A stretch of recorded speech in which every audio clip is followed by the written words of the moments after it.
Hey there, Bryson from Bold here. In this video, I'm going to show you how quick you can place your entire store on a sale in Bold Discounts. From your Shopify admin, navigate to Bold Discounts. From the admin dashboard, click Current Discounts, and then click Create Discount or edit an existing discount group that is inactive. On this page, enter in an internal name, set your discount amount you would like to apply to your entire store, and then click on Select Products.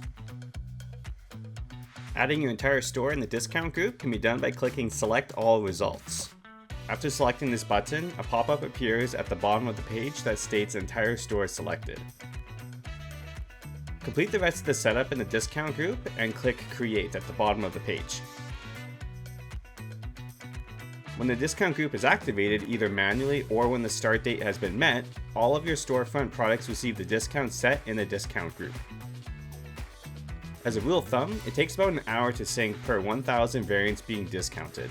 If you intend on having your entire store sale starts at a set time, it's best to either manually activate the discount group earlier than your intended start dates, or set the start date in the date range to an earlier time to allow the sync to complete ahead of time.